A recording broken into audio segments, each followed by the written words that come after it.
C'est l'heure de mon bilan lecture de février. J'ai lu 3 livres en sachant que celui-là m'a pris une vingtaine de jours et cela environ une semaine. Écoutez, je suis une femme au rythme de lecture polyvalent, j'imagine. On commence avec My Dark Vanessa ou Ma Sombre Vanessa de Kate Elizabeth Russell. Ça a été un énorme coup de cœur. Voilà, je vous divulgage mon avis sur le livre. Je l'ai adoré. Il y a beaucoup de passages qui m'ont énormément marqué.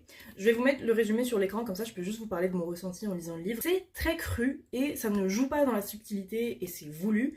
Et c'est quelque chose qui m'a beaucoup plu dans le livre, dans le sens où on parle des choses comme elles sont, ou en tout cas comme le personnage le ressent. Je comprends que ce soit quelque chose qui puisse être difficile à lire, en fait c'est difficile à lire, je comprends que ça puisse déplaire. En l'occurrence j'ai trouvé ça très bien fait et j'ai beaucoup aimé le fait que Vanessa ne soit pas une victime parfaite. C'est-à-dire que même lorsqu'elle a 30 ans, c'est-à-dire donc qu'elle est devenue une adulte, qu'elle a plus son cerveau d'adolescente, elle continue de défendre son abuseur, elle continue de ne pas se rendre compte que ce qu'elle a vécu c'était de l'abus et ce n'était pas une histoire d'amour.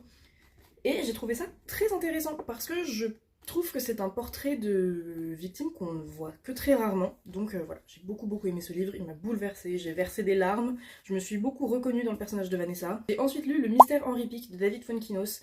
J'ai lu beaucoup de livres de Fuenkinos, surtout en 2022-2023, mais au bout d'un moment, je me suis rendu compte que j'avais beaucoup de mal avec sa manière d'écrire les femmes, et ça n'a pas manqué dans ce livre.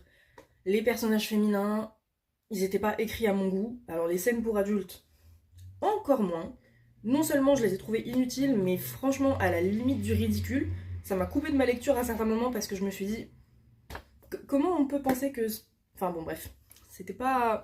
ce n'était pas pour moi. David Fuenkinos, il reste quand même très facile à lire et je trouve par moments dans sa plume des phrases bien tournées, un peu belles, un peu poétiques. Il était dans ma pile à lire, je l'avais depuis quelques années, il fallait que je le lise, c'est fait. Et maintenant, je suis libérée de David Fuenkinos. Ah, et la résolution du mystère m'a également beaucoup déplu.